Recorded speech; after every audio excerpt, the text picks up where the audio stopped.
हड़ताल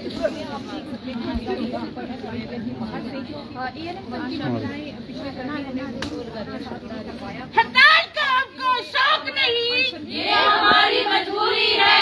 हड़ताल का हमको शौक नहीं, ये हमारी मजबूरी है। खाली पेट रह नहीं सकते, नौकरी भी जरूरी है। नारी शक्ति जिंदाबाद, नारी शक्ति जिंदाबाद। होश में आओ, होश में आओ, बीजेपी सरकार होश में आओ, होश में आओ, होश में आओ, बीजेपी सरकार होश में आओ। निकाली जा रही है और इसी बात से परेशान होकर अभी हमारे इलेक्शन पर बैठ चुकी है। इनसे बिल्कुल इस दौरान बात भी करना चाहेंगे। बैचवाइज आधार पर भर्ती की यहाँ पर तो तस्वीरें आप ये उपायुक्त कार्यालय के बाहर की देख रहे हैं, जहां पर जो प्रशिक्षित एएनएम हैं वो आमरण अनशन पर बैठी हैं और लंबे अरसे से ये मांग कर रही हैं कि इनको नौकरी जो है वो दी जाए, लेकिन सरकार सुन रही है और मजबूरन अब आमरण अनशन पर यहाँ पर बैठी हैं। मेरा स्वास्थ्य कार्यकर्ता है, मेरा नाम सुदर्शना कुमारी है और हम लोग जो है अलग अलग डिस्ट्रिक्ट से इकट्ठे हुए हैं। आपने कल भी हमें देखा था कि हमने भारी बरसात में किस तरह से अपनी रैली को कंटिन्यू रखा और हम यहाँ तक पहुंचे। हमें बड़ी मुश्किलों का सामना करना पड़ा, लेकिन विभाग ने अभी तक हमारी कोई सुध नहीं ली है। अब हम मजबूरी में सड़कों पर तो उतर आए हैं, लेकिन घर में हमारे छोटे बच्चे हैं जिनको हम ब्रेस्ट फीडिंग करवाते हैं। कुछ महिलाएं ऐसी हैं जो रात को मजबूरी में उनको घर जाना पड़ा, सुबह गाड़ियां करके दोबारा आना पड़ा है। और वो कई महिलाएं जो अपने बच्चों को साथ लेके आई हैं, जो पंचायत भवन में उन्होंने अपने बच्चों को रखा है। और हम माननीय स्वास्थ्य मंत्री जी से और मुख्यमंत्री जी से कहना चाहते हैं, जब वो सम्मान करने के लिए, नारी शक्ति का सम्मान करने के लिए धर्मशाला तक जा सकते हैं, लेकिन अपने सेक्रेटरीट से उठकर हमारे यहाँ तक डीसी ऑफिस तक नहीं आ सकते हैं। तो माननीय मुख्यमंत्री जी, आप इतनी दूर जाने की क्या जरूरत थी? नारी शक्ति तो आपके दरवाजे पे खुद अपनी मांगे लेके आई थी। आपने जहां बसों का किराया 50% कर दिया, माफ हमारे को नारी शक्ति लिया। हम सम्मान करते हैं उस योजना का, लेकिन उस योजना का फायदा हमें तब होगा जब हमारे पास रोजगार होगा। हम लोग कहाँ जाएंगे? बसों में घास काटने जाएंगे या अपने कमरे से उठ के किचन तक खाना बनाने के लिए जाएंगे? हम सीएम साहब से अनुरोध करते हैं कि इन योजनाओं को लागू तो आपने कर दिया है, लेकिन इन योजनाओं का लाभ हम तभी उठा पाएंगे जब हमारे पास रोजगार होगा। अब पूरे विभाग को आपने बैच वाइज तो कर दिया 50%, लेकिन हमारे को आज दिन तक कमीशन तक का हक नहीं दिया गया। हम लोगों को आज तक 50% कमीशन तक लागू नहीं किया। 100% कमीशन लड़ने के लिए हमारी महिलाएं तैयार थी, क्योंकि हम लोगों ने टेस्ट क्वालिफाई किए थे, लेकिन हमारा रोजगार जो जीएनएमबीएससी को दे दिया गया। सरकार ने इतना तक नहीं सोचा कि ये छोटी पोस्ट है या इसमें गरीब वर्ग भरता है इसको, और इस डिप्लोमा का अधिकतर गरीब महिलाएं करती हैं। लेकिन इन्होंने हम जो कैंडिडेट पास हुए थे उनको भी बाहर निकाल दिया और जीएनएमबीएससी को रखा गया। उनकी मेरिट हमारे से हाई होती है, क्वालिफिकेशन हाई रहती है। तो मैं आपके माध्यम से कहना चाहती हूँ, जो लंबे समय से हमारी कमीशन को रोका गया है, हमें 50% कमीशन और 50% बैच वाइज दिया जाए।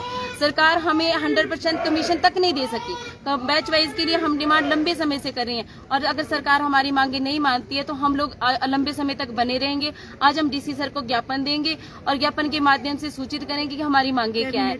और हम डीसी सर से भी अनुरोध करेंगे कि हमारी मांगों को शीघ्र से शीघ्र माना जाए। अब हम कैबिनेट का वेट नहीं करेंगे, क्योंकि कैबिनेट में सिर्फ आश्वासन दिया जाता है।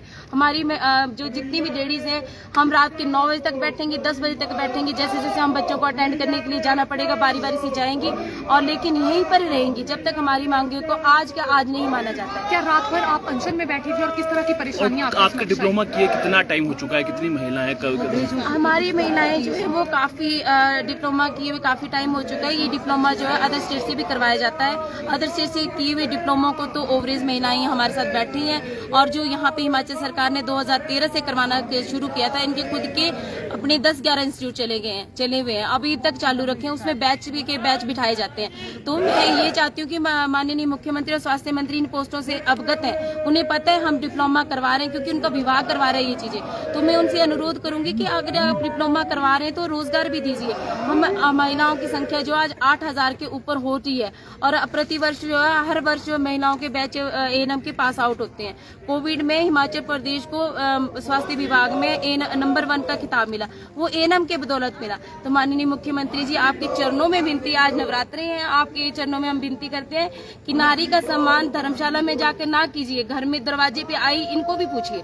हम लोग भी नारियां हैं, भारत की बेटियां हैं, हिमाचल की बहुएं हैं, और यहाँ पे रोजगार के लिए बैठी हैं। कोई गलत मांग नहीं है। हमारा बैच वाइज 50% होना चाहिए और कमीशन होना चाहिए हमारा, जो लंबे समय से इन्होंने बंद कर रखा है। अगर वो हमारा सरकार हमारी मांगे नहीं मानती है और मजबूरी वर्ष हमारे को यहाँ से उठना पड़ता है या कुछ होता है, तो हम लोग जो है वोट का बहिष्कार करेंगे। हम लोग पूरी जिंदगी अपने बच्चों को और अपने आप अपने वोटों का उपयोग नहीं करेंगे। और सीएम सर हमारी नहीं मानेंगे, लेकिन हमारी परिवार तो हमारी सुनेगा।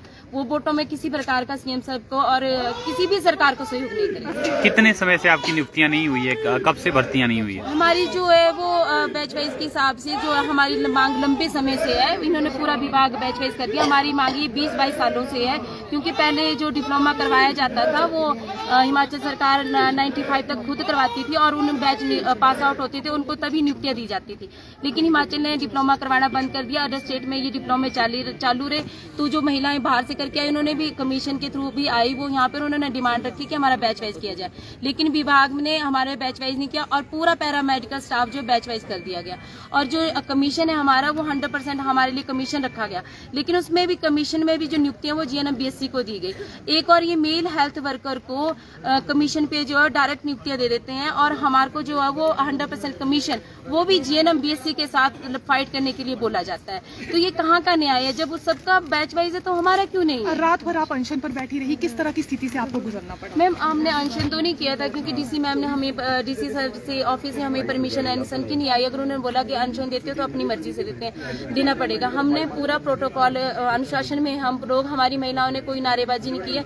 जो की है वो सिर्फ अपनी मांगों को लेकर की है, कोई सरकार के खिलाफ नारे नहीं लगाए हैं। हमने जो है पूरा विभाग को सहयोग किया है। शांतिपूर्ण हम 9 बजे तक बैठी रही और महिलाओं को अनशन के लिए मना किया था तो हमने अनशन नहीं किया। लेकिन हम चाहेंगे कि अगर सरकार हमारी मांगों को नहीं मानती तो आगे के लिए शायद ये हमारा कदम उठ सकता है। लेकिन महिलाएं मजबूरी में तो ये बोल रही है कि अनशन से तो बेहतर है हम सुसाइड ही करने। जिस अनाज को पाने के लिए हम रोजगार अनाज के लिए किया जाता है, खाने के लिए किया जाता है। जिस रोजगार को पाने के लिए हमारे को अनशन करना पड़े उससे तो बेहतर है कि हम मर ही जाएं। बहुत शुक्रिया हमारे साथ बातचीत करने का। तो चुनावों का बहिष्कार करने के लिए आप तैयार हैं और कम से कम 8,000 ये महिलाएं और इनका कहना है कि सरकार इनकी बात नहीं मानती है, तो आने वाले समय में चुनावों का। तो जिस तरह से आपने इनको सुना, साफ तौर पर इनका कहना है कि आमरण अनशन से अच्छा जो है कहीं ना कहीं आत्महत्या है, क्योंकि रोजगार इनके पास नहीं है और इनके पास केवल एक ही विकल्प बचता है आमरण अनशन के साथ जो है वो आत्महत्या का। अगर सरकार इनकी मांगे नहीं सुनती है तो ये मजबूर होंगे कि आने वाले दिनों में कुछ इस तरह का कदम उठाएं। तो फिलहाल के लिए इतना ही। आप बने रहें पंजाब केसरी हिमाचल के साथ। पूरी करो, पूरी करो। अब तो आंखें खोलो सरकार, अब तो आंखें खोलो सरकार, होश में आओ, होश में आओ, बीजेपी सरकार होश में आओ। हड़ताल हमारा शौक नहीं, ये हमारी मजबूरी है। खाली पेट रह नहीं सकते, नौकरी